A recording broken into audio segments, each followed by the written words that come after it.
Welcome to the Smashi Business Show, everyone. Good morning. I am Warid Ahmed. And I'm Abdul Majid. And it is the 20th of January today. It's a Monday. We're starting off strong. How are you doing today, Majid?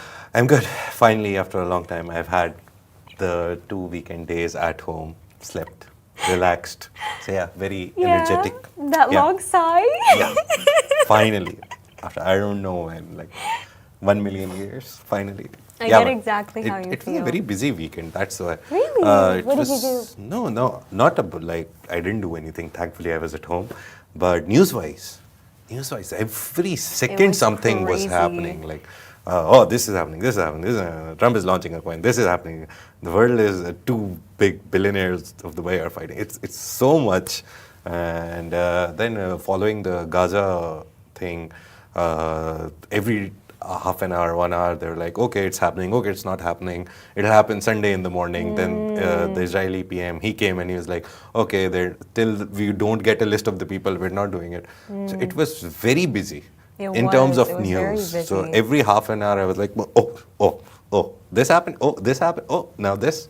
So yeah, that way it was very busy, but yeah, relaxing, chilling at home. Thankfully. Yeah, but speaking of all things busy going on, let me actually tell you what happened between Khalaf al-Habtoor and Muhammad al-Abbar. So essentially what happened is that Muhammad al-Abbar went on to a forum to basically say that meetings are useless. Meetings don't actually create results, and what he called it in Arabic was kharbata. It's all kharbata. You don't actually learn anything. And the response that he got, we saw the response that he got. And in fact, Khalaf al-Habtoor, the founder and CEO of the Habtoor Group, actually responded and said that he was wrong. And what was even more interesting about the entire thing was the fact that he did not just come with a statement. He came with evidence. He said that, Muhammad al-Abbar, you actually went on to admit that your business lost about $1.4 billion. In the US. And that's crazy because Emaar Properties in itself, which Muhammad al-Abbar founded and is the head of, its entire business is actually valued at over $8 billion. So he said that it was a big loss for you. And if this loss, he said, quote unquote, Majid, if this loss was made today, that's bad. But if this loss was something that you had 10 years ago, that's even worse because the value was more than. But it was just so entertaining to see because they're both responding to each other. They're both keeping up with each other. No, Al-Abbar hasn't responded yet. I'm waiting for his response. Because what happened was the 1.4 billion thing, you remember we did this 1 billion follower summit video where he was talking to the guy and he talked about, first of all, that marketing is a gimmick, it's a propaganda. Marketing is a propaganda. In that event, he basically said that I lost some money. It said 1.4 billion in the US. Because the person who was interviewing us, he follows us on Smashi Business. Thank you for that. But he said basically that, what about the losses that you face in US? And he said, it was around 1.4 billion. So that is one part. Then he went on to the International Project Management Forum, and where he said the meeting part. So Khalaf al-Habtoor, he's keeping an eye on where he's going, what he's saying. And trust me, it's to be honest, for me, it's a very good dialogue that they've started. For me, it's less a clash of like two billionaires, which everyone is touting it to be, but it's more a clash of ideologies. And always these clashes, they happen. See, we always saw Bill Gates versus Steve Jobs in the Western world. We've seen some big, Mike Tyson versus Muhammad Ali. We've seen some big fights in every arena. And this is not a fight, this is a discussion, to be honest. It's actually a thesis on what meetings are important and what meetings are not important, how long they should be. So at the end, the result will be a great, a manuscript for people to follow. Mr. Habtoor's meetings, where he says he starts at 7:30, the very first meeting, quickly ends it, just takes the highlights. Al-Abbar saying no meaning to them. useless. Just decide what you want to But did do you and hear do what it. he said though? Muhammad Al-Abbar also said that when he's walking to the car, Yeah. he discusses with his business partners what they're about to do. So he's doing a meeting. It's like a mini version of a meeting. Like he just meets them, asks them the update, and leaves. He just doesn't want to sit in the office and like take out time and sit and discuss. He discusses is on the way. So he is having meetings, but his form of meeting, his idea of meeting is like just, oh, let's walk together. It's like, you remember you did the Sheikh Tanhoon story? I That if know. you want to meet that guy, you can't expect a cliche environment where he'll be sitting in a big chair and you'll be sitting in front. And you'll be sitting on the opposite side. And It'll you'll be, always you'll be chatting. with him cycling on something or going to the gym or doing some activity. So see, the idea of meeting, the main core of the meeting, the essence of the meeting is still there in all these places. It's just that how you do it. So it's just about the how that they're discussing. For Mr. Habtoor, I think he believes that a room, proper people sitting, the idea of like a conventional meeting room, he wants that. Mr. Al-Abbar, he's like, okay, I'm walking, I'm going there. Just join me in the car, we'll discuss it. So it's the how that's they're debating, Majid, not what. I do, to be honest with you, you know, you're saying that it's the how that they're debating. Yeah. It's not actually the what. Yeah. But if you really hear Muhammad Al-Abbar, what he was actually saying, he was saying like, يعني أنا بتحداكم, like I challenge all of you. Yeah. Listen, he is really firm on this belief that like meetings, they're useless. But the way that I honestly think about a meeting is that, okay, if we're like, say we're like doing a meeting that's like it's a meeting that's actually scheduled and it's scheduled to happen, I don't know, say every single Wednesday. This is like a reoccurring meeting on the calendar. I believe something like that may not be useful because sometimes we don't actually have something to discuss every week. We're aligned. We're already looped in with everything. But I feel like meetings are useful for like, one example, like, we come in every single day, we're writers, we do our carousels. It's good to set up a meeting when you know that somebody's literally busy every single minute of the day. So you setting up that meeting with them, that 20 minutes, that 10 minutes, whatever it is, it actually forces them to just have a conversation with you. I see meetings as conversations that people don't have time to make with you. No, really, that's what I see a meeting as. Like, you don't have time to have a conversation with somebody, so that person will put you on the spot by scheduling a meeting with you. And then you can have that conversation without feeling stressed of, there's a task that's meant to go out right now. Because I'm in a meeting, and it's a meeting that we professionally scheduled. So I see both perspectives. I see Khalaf al-Habtoor's perspective in the fact of, every morning at 7 a.m., the way you said, he sits with his closest advisors and they plot and they scheme, is a way that I would like to put it. And then Muhammad Al-Abbar, I just think because of the fact that he anyways makes time probably to have those conversations with his employees, with his advisors, with his partners, he does not feel the need to make a meeting. And I think that's what happened here. If you look at it closely, what we do in the morning, the show, this is also a meeting. We go live. A lot of people every day, people know that we come live. Someday they'll miss it, they'll listen to it afterwards. So minutes of the meeting go out in the form of recorded show and everything. So meetings are important. That's my point of view. How you do it, that depends on your ideology. To be honest, for me, this is not a fight, not a debate in the negative sense. It's a very good conversation that has been started, and I would love Al-Abbar to reply to Mr. Al-Habtoor. It'll be a great conversation. It'll be a platonic debate where both parties are there to learn something. So it's not like a normal debate where you see one candidate, the next story that we're going to talk about, Trump, the presidential candidate that he's debating to win and become a president. This debate is more and should be more towards the platonic, the Aristotelian idea of debate, that we sit together and we discuss our opposing ideas to learn from each other, not to win. So this is going to become that one thing. But people are taking sides, so yeah, let's see who is. I Look, think it's mostly the employees that are not in favor of meetings. You know what it Even is? the comments that you see, it's Yeah. mostly the people who are working for someone. They're like, let us do the work. Don't pull us into meetings. But I think short meetings are good. 10-minute, 15-minute agree with you. brainstorming meetings. Just do it. Quickly wrap it up. But take you know, the minutes it's and leave. so funny. I truly do think people don't like meetings because just this morning, one of my family members, they were complaining to me about out of nowhere. Not doing meetings with them. No, meetings. They said out of nowhere, Yeah. their office had just scheduled meetings for every single day. And then, they also told me, the kind of business that we do, it's something that, when we get results, they're big results. Yeah. But they're results that come in slowly. So there's not actually anything to discuss and come and update on. And I just felt so bad.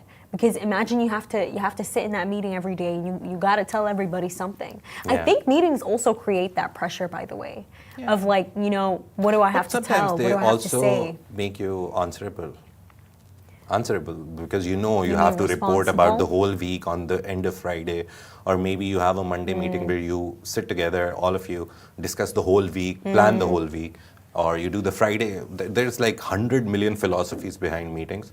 I prefer the Monday meeting where you plan everything for the week, and also a Friday small meeting before you leave. Well, we did this. This was good, this was not good. Let's come back on Monday and make sure these pointers that we learned from this week, we implement it in the next week. The good things and don't do the bad things. So yeah, short meetings, Monday and Friday is fine.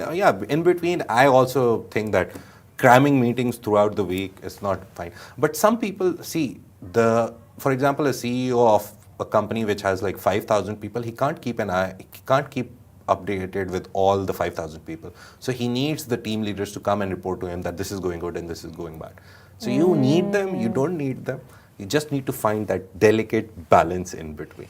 And I think, Majid, I in particular, I have this very toxic trait where I like to assume that people know what's going on.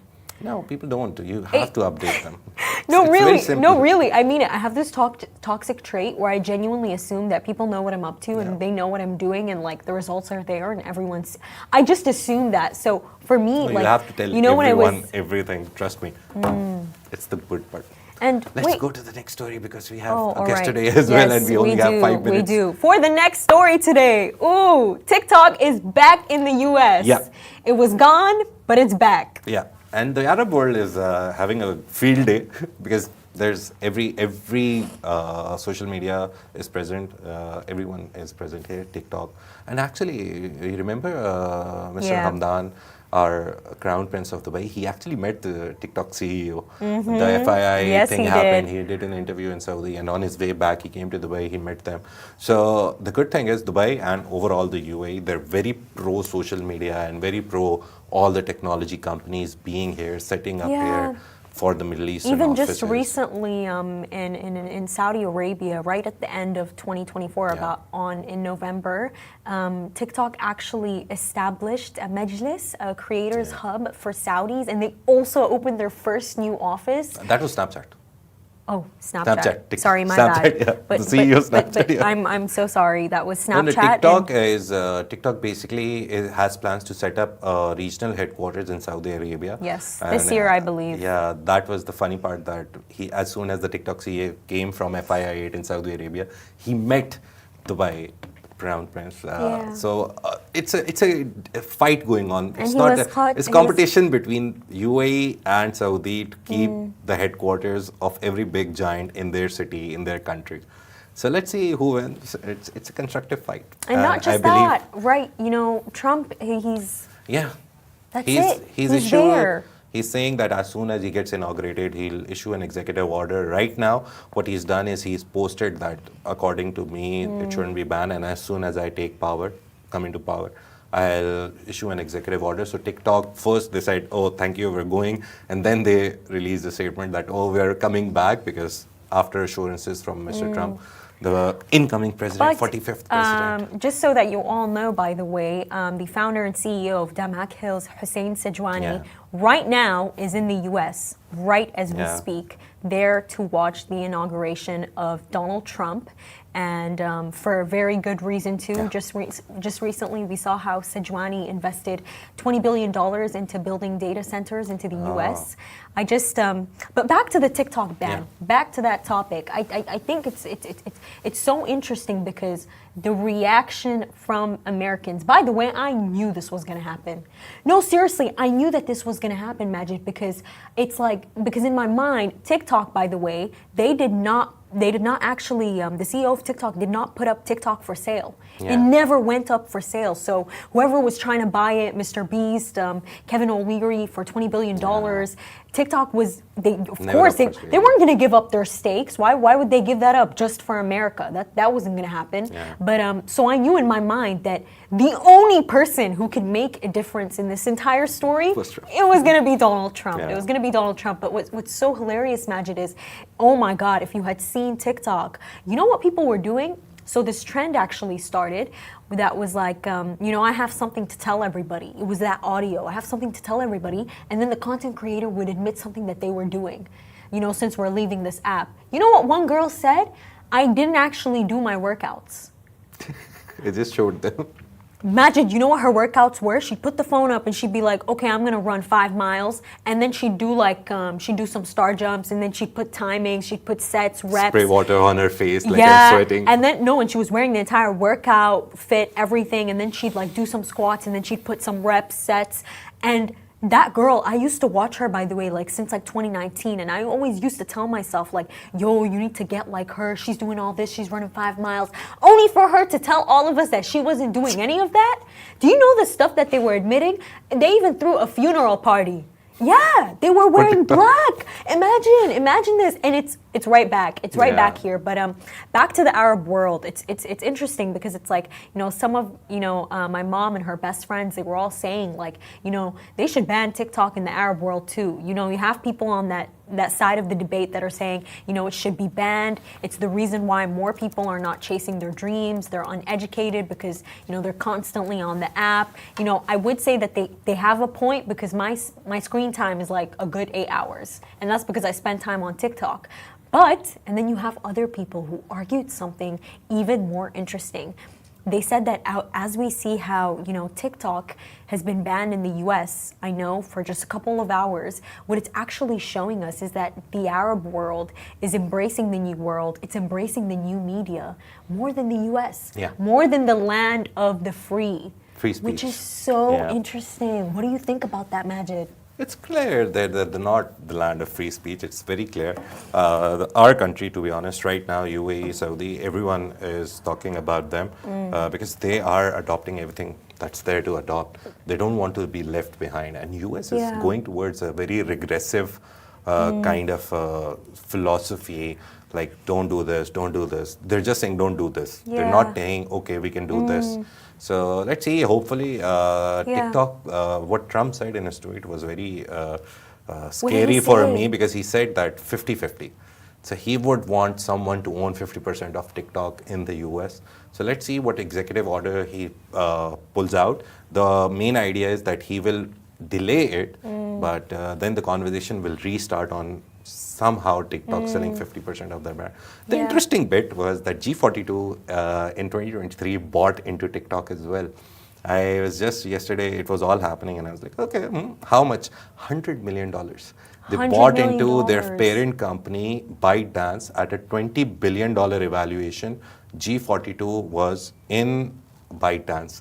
And then they pulled out, they came in around 2023 mid, and they pulled out around 2024 March, because again, G42 needed... They pulled out. Yeah, they needed H100 chips from US NVIDIA.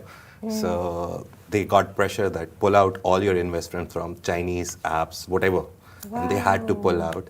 So they sold the stake for nearly 150 million or something. So they made profit on it. But G42 was part of an investor in ByteDance. Thankfully, they pulled out because TikTok went very bad. But now I think Let's see. That's so interesting. Fingers to crossed see. for TikTok story. But, it continues. This is not the climax. Of course it will Yeah. continue, and I think the reason why it will continue is because, I was even discussing this, with my family, because I want to start, publishing on social media, and I was like, okay, should I maybe make Instagram my home too, where the content I publish on TikTok, I also take it to Instagram and I take it to YouTube Shorts. But you know what it is? I don't feel comfortable doing it on Instagram because Instagram to me, it's all about aesthetics. It's all about aesthetics. It's all about perfection. For me, TikTok is where I feel most comfortable because that's where I see everyone feels most comfortable expressing themselves. And I think that's the kind of environment, that's the kind of space that TikTok has created for itself. And with that being said, coming up, we have Mr. Azhar Sajan sharing his journey, the future of Casa Milano, and his insights into the luxury home industry. So tune in for that.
And we're back. Today, we're sitting down with Mr. Azhar Sajan, the director of Casa Milano. Under his leadership, Casa Milano has grown from a luxury sanitary ware and tiles brand into a one-stop destination for high-end home solutions. From designer kitchens to premium furnishings, Azhar will share how the brand has evolved and what's next. Thank you so much for being here today. How are you doing today? Thank you guys It's so for nice having to me. have It you. really is a pleasure to be on this show, and I appreciate the time. Yes, thank you very of course. much. Thank you so much. And just to start, what we want to know is, tell us about Casa Milano. How did this idea all start? How did you found it? So it started in 2018, where I was enjoying my summer. And I was also going to summer school at the same time. I was living with my uncle for a few days because my parents had traveled. So I was like, okay, this is the best summer of my life. I'm going to party. I'm going to enjoy my, workcation, whatever it was called. And one fine day, they were also building their house. They were deciding to do that. And this conversation came up that, he was not very happy with looking at whatever was available in the market, including his own stores, which was very funny to hear as well. And they were looking to seeing how to, there's an untapped market for this kind of a business. So that's how we got into Casa Milano. I said, okay, I'll do it. I was also in university at that time. I had just gotten out of probation, which is like, if you have a GPA below 2, you're about to be kicked out. So I had just gotten out of that, and I said, you know what, let's do this as well. It helps me grow up as well. And I wanted to understand what I would do after university, because I was always like, I want to do something cool. I want to do something different. I don't want to do what my family's they've already established. So Casa Milano was something a little bit more different because we was targeting a niche audience. It was something very unique for the whole, group as well simultaneously. And we opened our doors in 2019. I got to travel to a couple of countries to understand what type of products I want to source, what type of experience I want to bring out. And that's finally when October 2019, Casa Milano opened its doors, where we specialized in sanitary ware, tiles, kitchens, wardrobes, parquet flooring, and now ironmongery. Wow. So quite a bit of things it's been in the last 6 years. And I must say, it really does all look beautiful. But you mentioned that you traveled to a couple of countries and that, they really inspired him. We want to know which countries. So I traveled to, my first country was Poland to look for material. Very random. It was with my uncle as well. Another uncle of mine who was working with me in the business. So that was my first official business trip. And it was very different because what my dad did was, he put us together, and we have a very uncle-son relationship type of a thing 6 years ago. Now it's like, okay, we talk about everything. It could be my personal life, professional life, morning to evening. He's like, anybody says he's my first wife or something at this point. So we're talking about everything. So that was a very smart move what my dad did, that he put us together, and he let us build our own relationship because he is my dad's right hand. So it was a very interesting way to start that bond, start the journey together of this concept that we created. Did you go towards the Asian side also? Or did you Of stay course. in Europe The for thing this is, you tour? have to look at every aspect of it.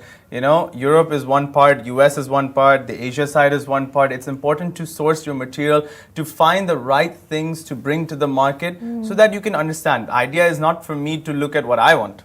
The idea is what the customer wants, what the client requires at this point. And after the COVID situation in 2020, it was a very messy situation, but everybody wanted to change up their homes. Everybody wanted to they got sick of it, 3 months. They had too much time on their hands. Yeah, too much time, really. And then you see locals wanting to refurbish their homes. You see expats, that finally took that plunge that, okay, I want to change up my house.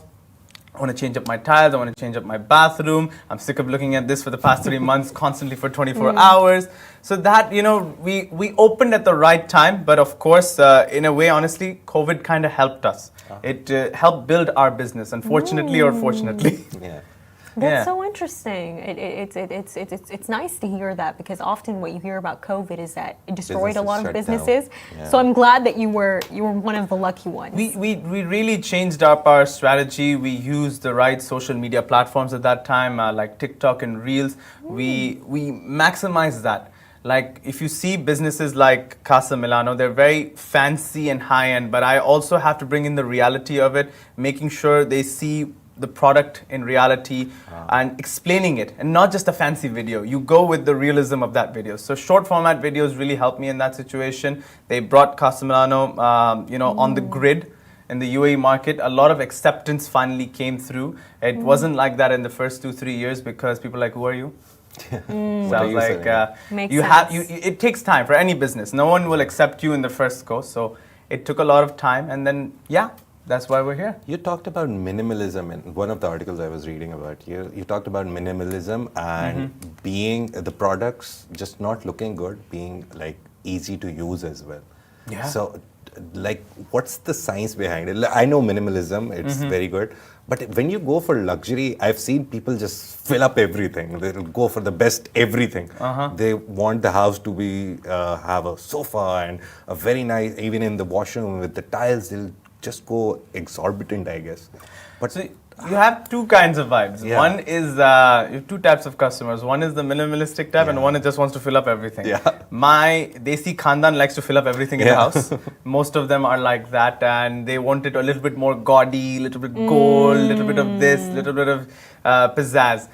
My style is it's a mix of both. You have to understand where you need to add the gaudiness, the filling up the entire space, and somewhere you need to understand the minimalism part of it, because sometimes less is more. Yeah. You I have agree to with you. accept, like a lot of things, if you have too many things, it looks a lot cluttered. You have to maximize the space on that aspect of it. So that's why we bring in our kitchens. They're more very easy to use, very easy to place, and very useful. Like you'll have a lot of storage space, which everybody needs right now in the kitchen, for your cutlery, for your items, your ingredients. It's very important. But in order to not make it look cluttered, you need to make that item and the design of that very minimalistic, so that you have a clean space, but you know exactly where your other items are. So it's very important to have a mix of both. Yeah. Where you should be having a minimalism aspect of it, and where you can flourish. No, I as so well. agree with you. That's so classy. Sometimes less truly is more. Yeah. Now, a question that I have for you is that, you mentioned that for the first 3 years, people were like, who are you? Yeah. What I want to know is, what was a defining moment for your business? What was the turning point where everything changed? This is when Casa Milano really started to do well. Well, we opened up more stores where you get more money Amen. invested Amazing. in different locations. That was one of the main aspects of it as well in the first 3 years, because we had finally got a store in Dera, store in Dubai, and store in Abu Dhabi, because we got a lot of traction from the Abu Dhabi market, and we used social media for that. And the second thing I would say is our large-scale events, what we did. So this was to gather the attention of a designer, work with them simultaneously. So we built up this platform called Talking Walls. It was a beautiful platform that we can bring in young designers who are striving for recognition for their work, give them an opportunity, give them a 12 square meter space, utilize that. Like, you create the concept, we will bring it to reality. So we gave our products, we gave the theme for them to select. We created a journey for 8 months, and then we showcased it in Downtown Design in D3, where these guys got to show their actual, not just a render concept, and brought it to reality. And that was in 4 days span, because exhibitions don't give you 6 months to build. They give you probably 5 days. So we created a journey with them. They understood us as Casa Milano as well, and we made an impact in the design industry, in the community, because everybody visits this type of an exhibition because they want to create their homes, they want to see what's new in the market, what's artistic, and we created something that nobody else has ever done. And I want to hats off to my team for that, because I honestly did nothing. I was just sitting there and giving a speech. Oh wow, that's What would you say is the USP of Casa Milano? Because obviously you can't say that. Experience. You go in, you will be happy, you'll be welcomed with service. You can go around yourself. You don't need anybody. If you need somebody, my person will come to you. They'll serve you coffee. But the idea is, even if you don't buy anything, that's not a problem. I'm not looking for please buy something. You go within a very happy experience you'll receive. And when you go out, you'll be able to tell other people that, oh wow, I went to Casa Milano, I was very happy. And that's what I'm striving to achieve. I'm not really going for like, oh, I want to make 10x or 20x. Yeah, that's a great goal. It's part of the goals, but the idea is to build an experience for everybody to enjoy and build their dreams into reality with us. Yeah. Simple as that. And I think what you guys are also doing with that is it's word of mouth. I Yes. think when you have so many happy customers, they're only going to spread the word with each other and things are going to get better. But I have a question for you. Yeah. So I noticed something. You have a very charismatic personality. Thank you. And I really do think that, you know, especially like an entrepreneur, a businessman, when he has such a personality, I think you can sell your business better. I think your business will do better. What would you say led to you having, you know, these skills, this confidence, you know, being able to communicate with people? First, I think I'm a terrible salesman because I always, Really? I'm very terrible at this. Why? Because I'm going to tell them the truth. I'm not really trying to sell them. So like, somebody tells me like, oh, if I'm guiding somebody in the store, like, okay, take this or take that, or what should I buy? I'll be like, okay, don't buy this. This I didn't like anyway. You buy that instead. And I'll be very real with them about it. So maybe that's not the best quality of a salesman. You have to be selling it. I think that is the best quality because I actually used to work in sales and that's what I used wow. to do. I'd be like, no, that's bad. You should take that. And people would buy more. So I guess it's a good strategy. I think as it's a well. good I think strategy. it is. I always, my team's like, don't come. Don't come close. Like, just be away. But I honestly, my family, my friends, the ones that love me, because of them, I think I have a very charismatic personality. I got pushed into, you know, speaking on stage. I honestly do not like this part of the job at all. And it is what it is. And I'm lucky enough that I'm naturally good at it.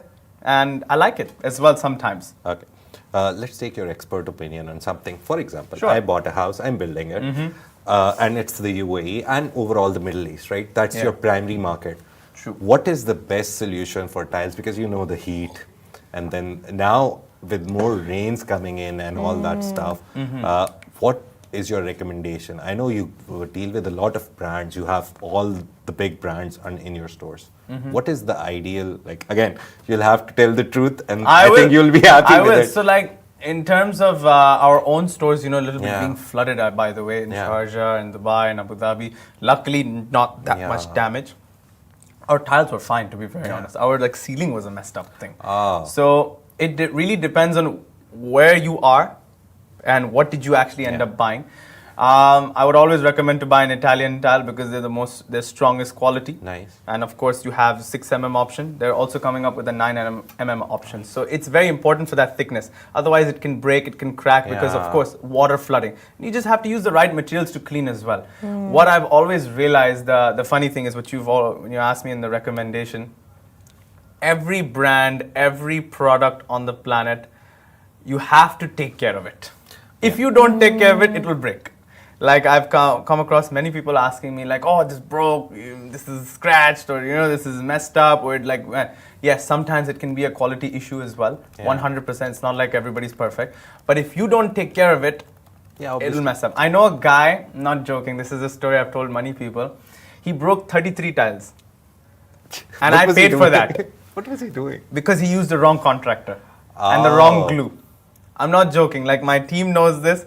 He broke 33 specially ordered Italian tiles. Now I'm like, okay, 1 breaks, 2 breaks, fine. 3, it can 4 happen. is fine, 33? He actually broke 33 and I'm like, dude, that's not possible. So I realized his contractor was messy. And the idea is you have to be having the right contractor, the right glue. If you're spending that much money, you make sure the installation part is also right. Product is fine, but if you don't install it properly, it'll be messy. Like whatever you do, especially for tiles, because you have sometimes large sizes, it's very difficult to maintain and manage to install that. So if you don't have the right installer who understands your product as well, it's not going to work. I guess that's your next business venture, going into installation as well. After Casa Milano, you'll be Why like, okay, not? we sell It could be something, you just made up a cool idea. I could get into the installation part. But heat-wise, sorry, we talked about water a lot. Heat-wise, best tiles, like which will stay cool even if it's like 100 degrees I think outside. that would be more for the marble aspect of it. I think marble aspect of it. Marble for Yes, for that. Because it really depends. You know why some people choose tiles because it's more budget friendly, and of course it'll give the same effect what a porcelain is looking at. A marble is looking into.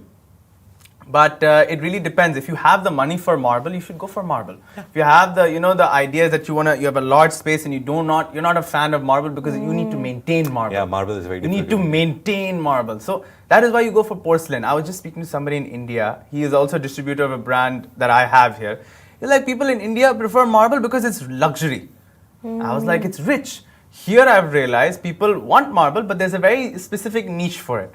So that's why they would stick to floor, parquet flooring or tiles, and that also it depends on the design. If you're from the European side or colder countries across the world, you'll prefer flooring because you've grown up with that. So I would recommend it that way, just to be in the colder section. But heat-wise, porcelain and marble should be fine. Just pick the right material and make sure it's the A grade material, not the B grade, because sometimes productions have that. They are selling it off and it's very cheap rate. So if it's too good to be price, just like double check with your contractor, somebody who's an interior designer or somebody who can do your quality control. It's very important for that. It's like it's a process. First you buy the tile, you understand the pricing, make sure it's in the right space that you're utilizing it. If it's matching in your bathroom, getting the installer. You all have to have a synergy. The person who's selling it, the person who's buying it, the person who's installing it.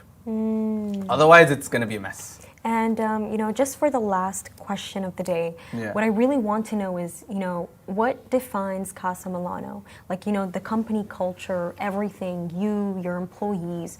What do you think defines you guys and what keeps you going? And what is the kind of company culture that you're maintaining to really make the business successful?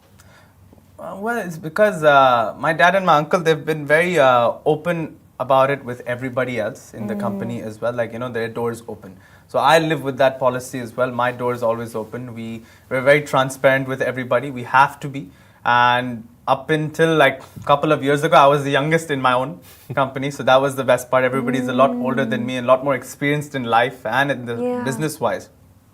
So I can only do what's best for them. I want to guide them and I want to be there for them whenever they have something professionally going on as well and personally. So like if I can support them the best way, the idea is to be very transparent with them because I'll always give a listening ear when it's possible. So I just keep it open. Talk to me freely and I will be free with you guys as well. And it's a synergy. So I always try to be like, yes, I am their boss sometimes, but I'm also very relaxed about it. Like, I will let things go that normally people don't. They're like, no, that's very bad. One last Yeah. tip for new entrepreneurs. You've been through the journey. You've Yes. started a business. One tip that you would give them, like this is the Don't top give tip. up. Yeah. Don't give Nice. up. It takes. It's not like how they explain it on social media. Like I started this and now I'm making 100,000 per month. That's not the truth at all. I'm sure everybody knows that. And it takes a lot of hard work, a lot of patience. Even despite having a very massive background, it's not like everybody will accept you. You have to keep at it, keep going, and sometimes forget your social life a bit. And it's important because if you forget your social life today, you will succeed in the future to have a beautiful life. So I would say just don't give up. It's important to keep striving to learn and adapt to new technologies. Like right now, AI is a big deal. I also want to see how it can help Casa Milano in their business. Yeah. It's very important. That's going to be interesting because to see. Everybody's changing, it's every, I think, 5 years or 10 years, it was like, there was a massive disruption change. Now I think every 2-3 years will happen or even faster. So we need to be adapting to the times. And that's what I would always tell the young entrepreneurs as well. Pivot if necessary.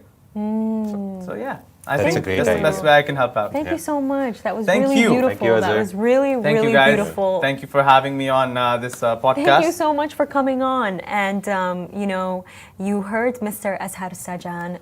Casa Milano's doors are always open. Yeah, just go for free coffee. I'm not kidding. You can come for free coffee. That's exactly what I tell people as well. Yeah. So this is Smashi Business Show, a Smashi Business production under the Augustus Media Podcast Network. You can find our newsletter on Smashi TV and please follow us on all our channels. Have a lovely day, everyone.